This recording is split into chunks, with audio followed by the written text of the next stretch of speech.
बिस्मिल्लाहिर्रहमानिर्रहीम। अस्सलाम वालेकुम। क्या हाल चाल है दोस्तों? उम्मीद करता हूँ आप सब लोग खैरियत से होंगे। आज हम बात करेंगे चंगेज़ खान के बारे में। चंगेज़ खान ने वो क्या अल्फाज जुमले अपने औकात पे लिखे थे जो हमारे लिए बहुत बड़ा सबक रखते हैं। हुआ कुछ यूँ कि चंगेज़ खान जंगल में पड़ाव डाले हुए थे काफ़ी दिन से। उनकी मूवमेंट थोड़ी सी वहीं तक महदूद थी, आगे पीछे हो नहीं रही थी। एक दिन सुबह सुबह चंगेज़ खान उठता है, अपने औकात को लेके जाता है।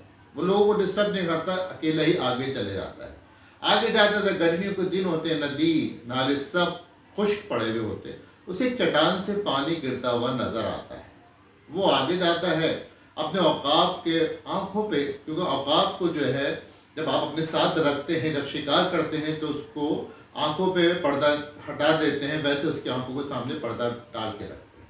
तो औकात की आंखों का पर्दा हटा देता है और उसको उड़ा देता है। औकात उड़ता हुआ बिल्कुल बुलंदी की तरफ जाता है। अच्छा, औकात के अंदर ये क्वालिटी है, आजकल के ड्रोन आपके जो जहाज़ होते हैं, ड्रोन कैमरे होते हैं, वो ऊपर जाके हर चीज़ को जज कर लेता है, हर चीज़ को देख लेता है, कहाँ मेरा शिकार है, कहाँ क्या क्या चीज़ें मौजूद है। खैर, चंगेज़ खान उस चट्टान के नीचे अपना प्याला रखता है। जब प्याला भर जाता है, ऊपर से जो उसका अकाब होता है तेज़ी से आता है और उसके प्याले को गिरा देता है। चंगेज़ खान को गुस्सा तो आता है, लेकिन उसका बड़ा पसंदीदा अकाब होता है, वो कुछ नहीं कहता। दूसरी बार रखता है, जब दूसरी बार उसका प्याला आधा होता है, जब तेज़ी से भागता हुआ आता है अकाब, वो भी गिरा देता है। इस बार तो चंगेज़ खान गुस्से में आ जाता है, ये तो बदतमीज़ी कर रहा है।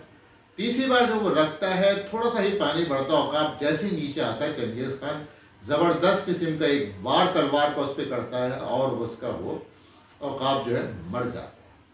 अच्छा, पानी आना बंद हो जाता है। चंगेज़ खान ऊपर चढ़ता है कि पानी कहाँ से आता है। जब वो ऊपर चढ़ता है तो देख के हैरान हो जाता है, जिस जगह से पानी आ रहा होता है उसमें एक जहरीला नाग मरा हुआ होता है, उसका जिस्म उसके अंदर सड़ रहा होता है।